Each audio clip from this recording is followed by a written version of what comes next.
આરોગ્ય વિભાગની ઘોર બેદરકારીનો ખેડાના ઠાસરામાં પર્દાફાશ થયો છે। ઠાસરાની શાળામાં આરોગ્યની ચકાસણી ન કરાઈ હોવાનો પર્દાફાશ થયો છે અને વર્ષ પૂરું થયું છતાં પણ આરોગ્ય વિભાગે હેલ્થ કેમ્પ નથી કર્યો।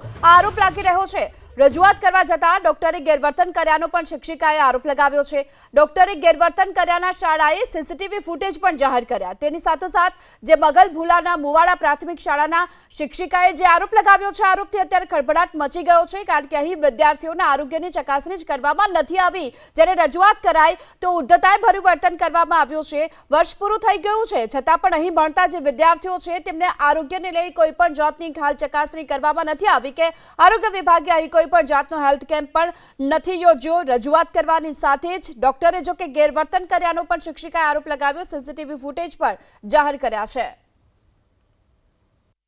આયુષ્યમાન મંદિર તરફથી અમારે આ ચિરાગભાઈ અને જયશ્રીબેન આવેલા, તો મેં એમને પૂછ્યું કે આરોગ્ય તપાસણી ક્યારે થઈ એમ અને ક્યારે કરવાની છે, નથી કરી તો એમ। તો એમને કીધું કે કશું જવાબ ના આપ્યો, પણ એમને એમના ઉપરી ડૉક્ટરને ફોન કરી અને કંઈક વાતચીત કરી હશે। ડૉક્ટર સાથે મારે વાત થઈ। મને કહે છે તમે કોણ છો? મેં કીધું હું મગન ગુલામથી જ્યોતિબેન બોલું છું। તો કે મારે તમારી સાથે વાત કરવી નથી, આચાર્ય સાથે વાત કરીશ, અને ફોન મૂકી દીધો। પછી થોડીક ક્ષણો બાદ જ આમ 15 થી 20 જ મિનિટની અંદર જાણે કે ચડતા ઘોડે ડૉક્ટર સાહેબ અને એમની ટીમ આવી પહોંચ્યા સ્કૂલમાં, અને આવીને તરતીમાં જ આમ તૈયારીમાં જ પૂછવા લાગ્યા કે જ્યોતિબેન કોણ છે? મેં કીધું હું પોતે જ્યોતિબેન એમ। તો કે બેન આરોગ્ય તપાસણી વિશે? મેં કીધું હા મેં જ પૂછ્યું હતું। તો કહે છે કે મારે તમારી સાથે કોઈ પ્રકારની વાત કરવી નથી, તમારા આચાર્ય ક્યાં છે? મારો સમય બગડે છે, મારો ટાઈમ બગડે છે। છતાં પણ મેં કીધું કે મને ખાલી આરોગ્ય તપાસણી ક્યારે થઈ એ જાણવું હતું। છતાં પણ એ મારી ઉપર વાદ વિવાદ જ કરવા લાગ્યા, અને એમની જોડે જે સ્ટાફ આવ્યો હતો એ પણ વાદ વિવાદ કરવા લાગ્યો। 27 તારીખે મેં જોયું કે ઓફિસ બાજુ બૂમાબૂમી થતી હતી, વાત વિવાદ થતો હતો, એટલે તેની જાણ થતાં હું આ બાજુ આવ્યું તો મેં જોયું કે આરોગ્યની જે ટીમ છે ડૉક્ટર સાહેબની, એ અમારા શાળાના જે બેન છે એમની જોડે વાદ વિવાદ કરતા હતા। એટલે ત્યાં પહોંચી એટલે મેં કહ્યું કે ભાઈ આરોગ્ય તપાસણી થઈ નથી। તો મને જાણવા મળ્યું, મેં જોયું કે એ જે ટીમ હતી એ ટીમ બેન જોડે ગેરવર્તણૂક જ કરતી હતી। એમને એક પણ વાત સાંભળવા એ લોકો તૈયાર નહોતા। બેને કહ્યું છે કે અમારી શાળામાં આરોગ્ય તપાસણી થઈ નથી, પણ એ લોકો એ જ મનાવવા માંગતા હતા કે અમે આરોગ્ય તપાસણી કરી છે। બેને એટલું જ પૂછ્યું કે આરોગ્ય તપાસણી થઈ હોય તો અમને તારીખ આપો, પણ એ લોકો તારીખ આપવા તૈયાર નહોતા અને ઉપરથી ધમકાવતા હતા કે આરોગ્ય તપાસણી થઈ છે, તમે હાજર નહીં હોવ।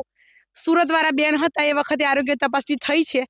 મેં કહ્યું કે સર સુરતવાળા કોઈ પણ બેના શાળામાં નોકરી કરતા નથી। જો કે આ વિવાદની વચ્ચે શાળાના મુખ્ય શિક્ષક અનિલ સુથારે મોટો દાવો કર્યો છે। આસપાસની અનેક સ્કૂલોમાં આરોગ્યની તપાસ ન થયાનો તેમણે દાવો કર્યો। આરોગ્યની ચકાસણી ન કરનાર મેડિકલ ઓફિસર સામે કાર્યવાહીની પણ માંગ કરવામાં આવી રહી છે। મુખ્ય શિક્ષકે અધિકારીઓ અને આરોગ્ય મંત્રી સુધી આ અંગે હાલ ફરિયાદ પણ કરી છે। શાળામાં આરોગ્ય તપાસણી અમારે વર્ષ પૂરું થવાય ત્યાં સુધી થઈ નથી, એટલે શાળાના બેને આયુષ્યમાનવાળા ડૉક્ટરને પૂછ્યું હતું કે ક્યારે કરવાની છે। તો એમણે ઠાસરા ખાતે કોઈ ડૉક્ટરને ફોન કર્યો હતો વસીમભાઈને કે ભાઈ આ બેન આવું પૂછે છે। તો એ ડૉક્ટર સાહેબ જાતે બીજા 2-3 ડૉક્ટરને લઈને શાળામાં આવ્યા હતા અને કે મારે તમારી સાથે વાત નથી કરી। ટૂંકમાં એમણે ચકાસણી કરી છે એ જાહેર ન થઈ જાય અને એમને કશું કરવું નહોતું, એટલે બેન સાથે વિવાદ કર્યો।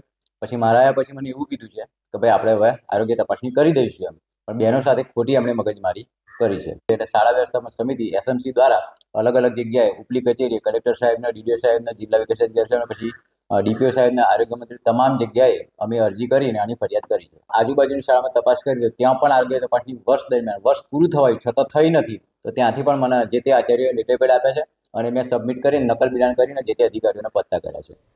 તો શિક્ષિકા અને શાળાના મુખ્ય શિક્ષકના આરોપો બાદ એબીપી અસ્મિતાની ટીમ ડોક્ટર વસીમ પાસે પહોંચી, જ્યાં સંવાદદાતા જલ્પેશ પટેલના સવાલથી ડોક્ટર વસીમનો પરસેવો પણ છૂટી ગયો। પહેલા તો ડોક્ટર ગોળ જવાબ આપતા હતા અને બાદમાં ત્યાંથી તેઓ ચાલતી પકડતા પણ જોવા મળ્યા છે। તો શાળાના આરોપો બાદ એબીપી અસ્મિતાની ટીમ અહીં પહોંચી અને એબીપી અસ્મિતાના સવાલોથી ડોક્ટર વસીમ અહીંથી ભાગતા છૂટતા જોવા મળ્યા. સવાલો પૂછતાની સાથે જ તેમને પરસેવો વળી ગયો. આરોગ્યની ચકાસણીને લઈ તમામ જગ્યાએ થઈ હોવાનો સતત જે દાવો કરવામાં આવી રહ્યો છે, પરંતુ આ અંગે જ્યારે તેમને સવાલ પૂછ્યો તો ગોળ જવાબ આપ્યો અને જવાબ જ ન આપી શક્યા. એબીપી અસ્મિતાની ટીમ અહીં પહોંચી હતી અને ત્યારબાદ આ દ્રશ્યો જે આપ જોઈ શકો છો કે કયા પ્રકારે ગોળ જવાબ આપી રહ્યા છે. તેમની પાસે કોઈ પણ સવાલનો જવાબ નથી. આરોગ્યની ચકાસણી થઈ છે કે કેમ તેને લઈને જ આ સવાલ પૂછવામાં આવ્યો હતો. ઠાસરા તાલુકાની મગન ભુલાના મુવાડા પ્રાથમિક શાળામાં એક બબાલ સર્જાઈ. કહી શકાય કે આરોગ્ય અધિકારી અને શિક્ષિકા વચ્ચે બબાલ સર્જાઈ, જેને લઈ એસએમસી અને સમગ્ર સ્ટાફ દ્વારા અરજી કરવામાં આવી છે. સમગ્ર જે અરજી છે તે અરજી આરોગ્ય મંત્રીથી લઈ અને નીચલા અધિકારી સુધી કરવામાં આવી છે. આક્ષેપ છે ડૉક્ટર ઉપર. આપણી સાથે ડૉક્ટર વસીમ જોડાયા છે, તેમની સાથે વાત કરીશું. વસીમભાઈ, તમારી ઉપર એક આક્ષેપ થઈ રહ્યા છે કે તમે ત્યાંની શિક્ષિકાઓ જોડે ગેરવર્તન કર્યું ને જેના સીસીટીવી પણ આપ્યા છે. શું હતી સમગ્ર બાબત? અમે ત્યાં આગળ બાળકોની આરોગ્ય તપાસ માટે ગયા હતા અને ત્યાં આગળ અમે એમની સાથે કોઈ પણ પ્રકારનું મિસબિહેવ કર્યું નથી. સાહેબ, આ જે આરોગ્યની ચકાસણી હોય છે એ શાળામાં થઈ ગઈ છે? હા, અમારા એરિયામાં આવતી જે સ્કૂલો છે એની આરોગ્ય તપાસણી અમે કરેલી છે અને જેના અમારી પાસે રેકોર્ડ પણ છે. સાહેબ, ત્યાંના આચાર્યનું સ્પષ્ટપણે કહેવું છે કે આરોગ્ય તપાસ અત્યાર સુધી થઈ નથી. હા, એટલે એમની સ્કૂલમાં બાકી છે તો આપણે વાત થઈ એ દિવસે જ અમે કરવા ગયા હતા, પણ આવું કંઈક થોડુંક વાત થઈ પછી થઈ નથી, જે અમે આવતા અઠવાડિયે એમને કીધું હતું કે અમે કોલ કરીને આરોગ્ય તપાસ કરવા માટે આવશું. સાહેબ, શરૂઆતમાં જ વર્ષના શરૂઆતમાં જ આરોગ્યની તપાસ કરવાની હોય છે, પરંતુ હવે સત્ર પૂરું થવા આવ્યું તો પણ હજુ તપાસ નથી થઈ. બેઝિકલી કેવું હોય છે કે થોડુંક દૂર રાખજો ને, એક જ મિનિટ. હા, બેઝિકલી કેવું હોય છે કે જે કામના દિવસો હોય એમાં અમુક વખતે ફાગણી પૂનમ જેમ આવી હતી હમણાં ડાકોરમાં, એમાં અમારી ડ્યુટી હોય. એક્ઝામ હોય તો એમાં પણ અમારી ડ્યુટી હોય. તો એ દરમિયાન જે માઇક્રો પ્લાન કર્યું હોય તો એ ટાઈમ પર એ જો સ્કૂલ આવી હોય તો એ અમે ચકાસી ના શક્યા હોય તો પછી અમે એને રીશેડ્યુલ કરીએ અને પછી એ રીતે અમે કરી દેતા હોય. એ જે પ્રાથમિક શાળા છે અને જે ક્લસ્ટરની છે, એટલે કે ત્યાં આગળની જે પે સેન્ટરો છે, પે સેન્ટરની જે શાળા છે બધી શાળામાં કરી દીધી છે આપણે? બિલકુલ, અમારી બધી શાળા થઈ ગઈ છે ને સ્તુતિબેન, આપણે બધી શાળા પતી ગઈ છે ઓલમોસ્ટ પતી ગઈ. એ આચાર્યને દરેક શાળાના આચાર્ય દ્વારા લેટર આપવામાં આવ્યો છે કે અમારી શાળામાં આરોગ્યની ટીમ આવી પણ નથી અને ચકાસણી પણ નથી થઈ. એ બાબત પર શું ખુલાસો? એ તો જોઈ લેશું, જોવું પડશે.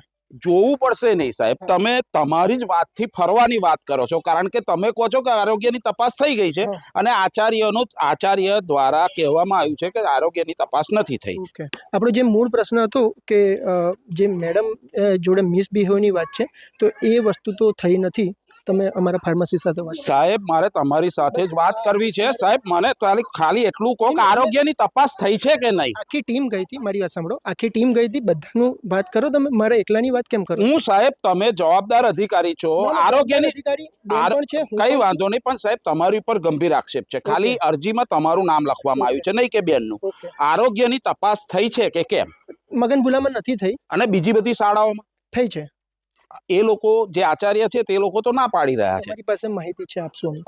આ તમે તપાસ કરો, ચેકિંગ કરો, ત્યારબાદ કોઈ આચાર્યના સહી સિક્કા કે એવું કંઈ લેવાનું હોય છે? હા, અમુક સ્કૂલોમાંથી લેતા હોય છે, જેમ કે પાછળ જ સ્કૂલ છે ને ત્યાંથી લીધેલું છે અમે. બીજી બધી શાળાઓમાં લેવાના હોય? અમુકમાં લઈએ છે, અમુક. સાહેબ, અમુકમાં નહીં, લેવાના હોય છે કે નથી લેવાના? ઠીક છે, ઓકે. લેવાના હોય છે કે નથી લેવાના હોતા એ તો કહો સાહેબ. પણ એ નહીં સાહેબ, મને ખાલી એટલું મને એટલું જણાવો કે સહી સિક્કા લેવાનો રૂલ નથી હોતો એવો, એવું કંઈ અમારા જોબ ચાર્ટમાં નથી કે લેવા, પણ અમે પેલું નિવેદન લેતા, આપણે પ્રમાણપત્ર લેતા હોય.